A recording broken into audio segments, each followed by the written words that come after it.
back to Cousin John car stuff. This is one of those you can't make up.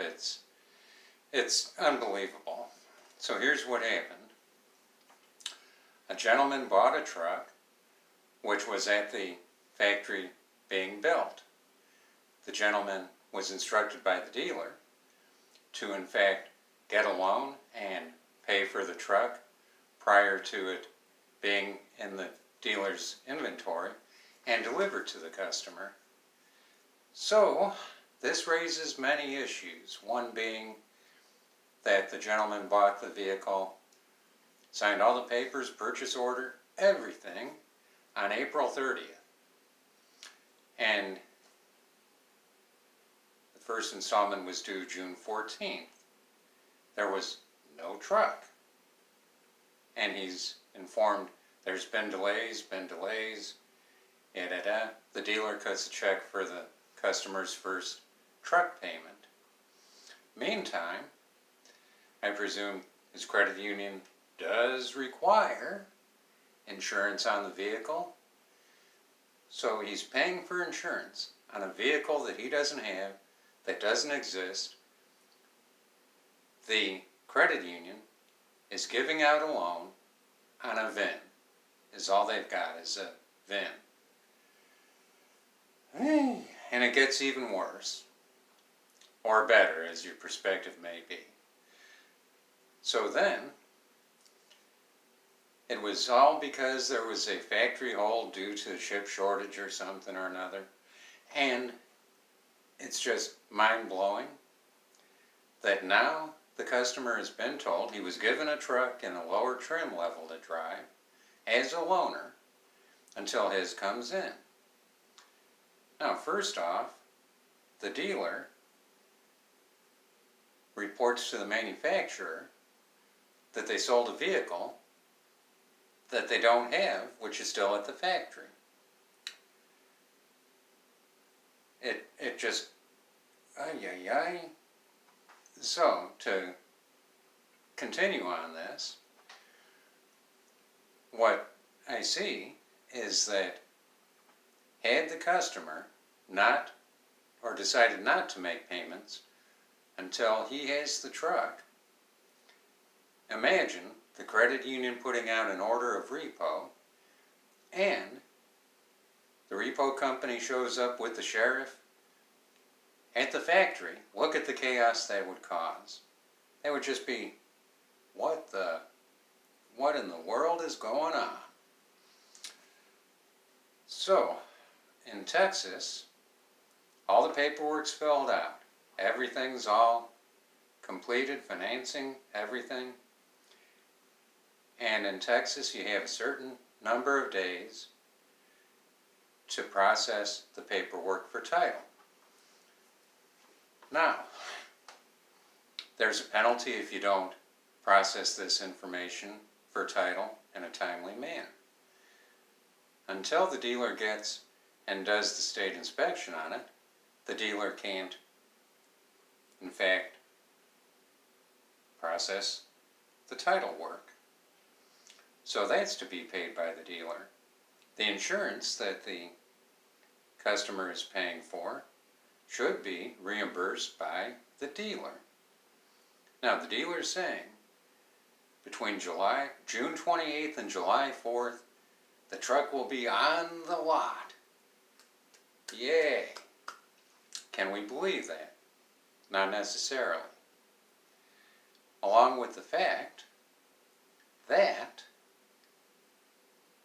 you just can't sell something that doesn't exist. Now imagine this customer going to the local media, say, I bought a truck on April 30th, it's now the end of June, and I haven't gotten my plates yet. I mean, what's going on? I haven't gotten my plates. Shades of a certain other dealer who sells vehicles online. And not only have I not gotten my plates, but I haven't gotten the vehicle. Help me out.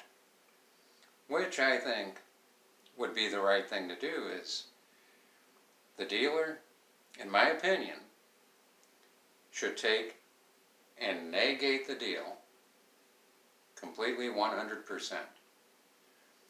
Now, what is not reported in this story is, did the customer have a trade-in? If so, what happened to the trade-in? So that's another whole mess. It'll be interesting to follow and see what in fact materializes, but it's just absolutely mind-blowing.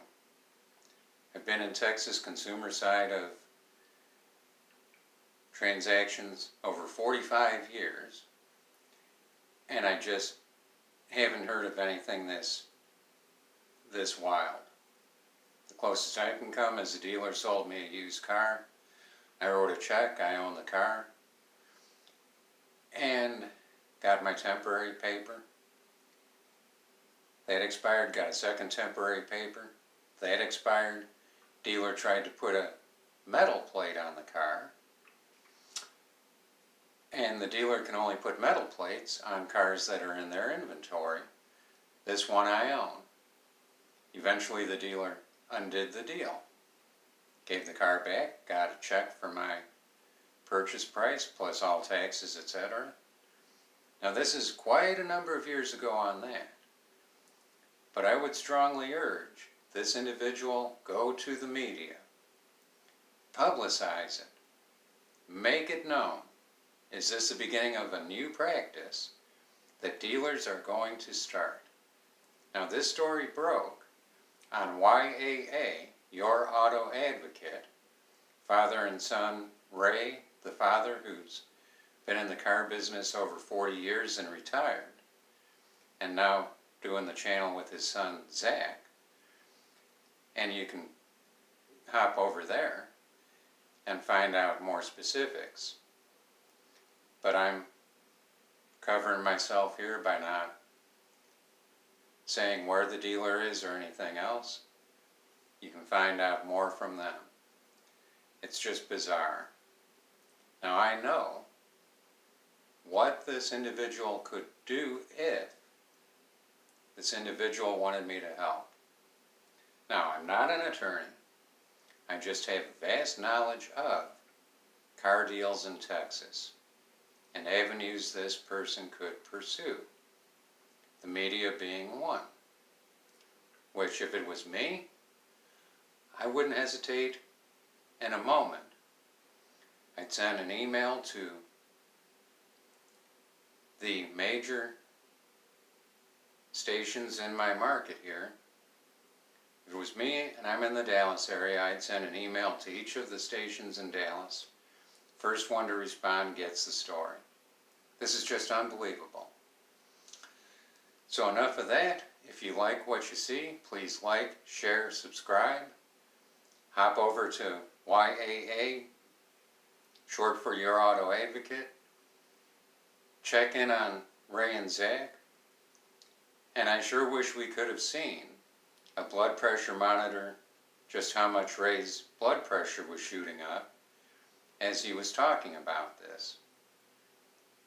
It's just, he didn't get mad screaming, just absolutely, you gotta be kidding. This can't be real. Well, go ahead and check it out. So, for now, that's everything. If there's any further updates I find out from Ray and Zach, I'll pass them on to you. And let's see if you can help the channel keep growing. It's getting there as far as growth. Let's bring it up a little bit more. What can we do? What can you do to help the channel grow a bit more? So until next time, take care. Please like, share, subscribe. And we'll see you next time through. Take care, be good, have fun.